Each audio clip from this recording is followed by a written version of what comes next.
السلام علیکم ورحمۃ اللہ وبرکاتہ۔ المجاہد اسلامی قرآن اکیڈمی کی جانب سے بندہ وسیم اللہ مجاہد آپ کی خدمت میں حاضر ہے۔ محترم سامعین، آج میں قرآن کریم کے حوالے سے آپ سے ایک بڑا دلچسپ اور حیران کن واقعہ عرض کرنے لگا ہوں۔ ہمارا ایمان ہے کہ قرآن کریم بے مثال، لاجواب اور آخری کتاب ہے، اور جتنا علم اور معلومات اور جتنی گہرائی سے قرآن کریم نے بحث کی ہے، اتنا دنیا کی اور کسی کتاب نے نہیں کیا۔ امریکہ کے کسی بڑے ہسپتال کے اندر یہ واقعہ پیش آیا کہ وہاں کے جو ذمہ دار تھے وہ مسلمان ڈاکٹر تھے، اور ان کے ماتحت دیگر غیر مسلم سٹاف جو ہے وہ کام کر رہا تھا۔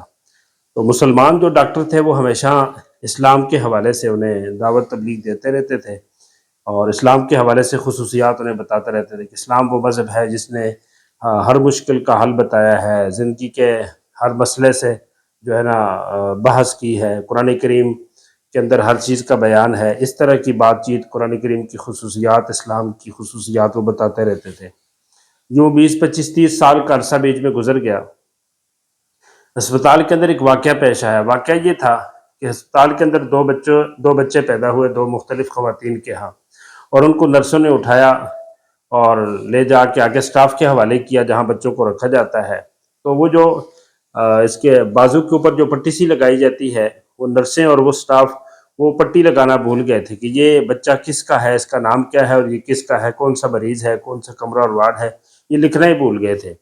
بعد میں جب ٹیم معائنے کے لیے آئی، سب بچوں کے چیک اپ کے لیے، تو وہاں سارے بچوں کو چیک اپ کیا گیا، تو ایک بچے کی کوئی فائل نہیں تھی، کوئی نام نہیں تھا۔ انہوں نے کہا یہ بچہ کس کا ہے، اس کی فائل کدھر ہے، اس کا نام کیا ہے؟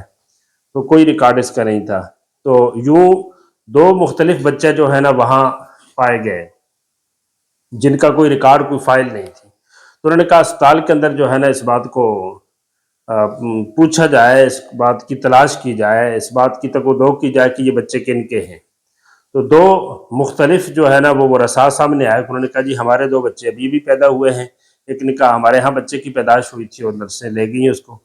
دوسرے نے کہا کہ ہمارے ہاں بچے کی پیدائش ہوئی تھی اور لے گئی۔ ان سے کہا کہ آپ کو پتہ ہے کہ آپ کا جو بچہ ہوا ہے وہ بیٹی ہے یا بیٹا ہے، بچہ ہے یا بچی ہے، اس میں مذکر مؤنث میں سے کیا ہے، یا آپ نے اپنے بچے کی شکل صورت دیکھی ہے؟ انہوں نے کہا جی ہم نے اپنے بچے کی شکل صورت نہیں دیکھی، ہم شکل سے صورت سے نہیں پہچان سکتے، اور نہ ہمیں یہ پتہ ہے کہ مذکر ہے یا مؤنث ہے، لڑکا ہے، کس چیز کا کوئی پتہ نہیں ہے۔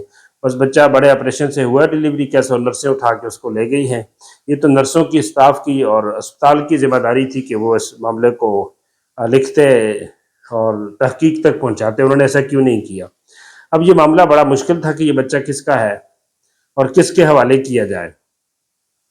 تو اسپتال کا جو عملہ تھا، انہوں نے وہ جو مسلمان ڈاکٹر تھے ان سے کہا جی کہ آپ ہمیشہ یہ بات کہتے رہتے ہیں کہ قرآن ہر مشکل کا حل پیش کرتا ہے، ہر مسئلے کا حل بتاتا ہے، تو اب یہ ایک مشکل پیش آئی ہے، اور یہ مشکل جہاں ہمارے لیے ہے، ہم سے زیادہ آپ کے لیے ہے کہ آپ یہاں پورے اسپتال کے اور پورے سسٹم کے ذمہ دار ہیں، تو لہٰذا اس مسئلے کو حل کریں۔ انہوں نے غور و فکر کیا تو یہ مسئلہ ان سے حل نہیں ہو رہا تھا۔ کس بنیاد پہ، کن اصول پہ یہ فیصلہ کریں کہ یہ بچہ اس کا ہے، یہ بچہ ان کا ہے، ایک لڑکی ہے اور ایک لڑکا ہے، نہ شکل صورت کا پتہ ہے اور نہ جو ہے مذکر مؤنث کا ورثاء کو، ان کے گھر والوں کو پتہ ہے، یہ فیصلہ کیسے کریں؟ تو اس نے کہا جی مجھے یوں کریں، میں مصر کا رہنے والا ہوں، آپ مجھے اجازت دیں، چھٹی دیں، میں وہاں جا کے اپنے مذہب کے اعتبار سے اس پہ غور و فکر کرتا ہوں اور آ کے پھر کوئی مسئلے کا حل نکالتا ہوں۔ وہاں سے وہ پھر مصر آ گئے، اور مصر میں آ کے انہوں نے علماء سے اس مسئلے کو پوچھا کہ جی یہ مسئلہ ہے، اس کے حوالے سے قرآن و سنت کیا جو ہے وہ رہنمائی کرتی ہیں؟ تو اس حوالے سے انہوں نے غور و فکر کیا، اور پھر کچھ نہ کچھ ان کے پلے پڑ گیا اور وہ واپس چلے گئے۔ واپس جا کے انہوں نے ان سے کہا کہ جی میں مسئلے کا حل تلاش کر کے آ گیا ہوں، تو میں کل پرسوں یا فلاں دن فلاں تاریخ میں جو ہے نا ان دو بچوں کا فیصلہ ہوگا کہ ان میں سے بیٹا کس کا ہے اور بیٹی کس کی ہے۔ تو یہ بات پہلے ہی سے مشہور تھی، اور وہ لوگ پہلے ہی سے اس تگ و دو میں تھے، انتظار میں تھے کہ مسلمانوں کی طرف سے کیا فیصلہ ہوتا ہے۔ ظاہر ہے اس کا حال تو بظاہر قرآن میں، حدیث میں کوئی نہیں ہے، یہ تو ایک بہت پیچیدہ مسئلہ ہے، تو مسلمان اس میں کوئی ایسی بات کریں گے تو مسلمانوں کے اور اسلام کے خلاف بات کرنے کا ہمیں موقع ملے گا۔ یہ بات پہلے ہی سے مشہور تھی اور مخالف لوگ اس انتظار میں تھے۔ جب مسلمان ڈاکٹر نے جا کے وہاں یہ بات پیش کی کہ میں اس کا حل نکالوں گا، تو تاریخ طے ہو گئی کہ ان کے ورثاء بھی آ جائیں، بچوں کو بھی لایا جائے، اور بچے ان کے اپنے اپنے ولی وارث کے حوالے کر دیے جائیں۔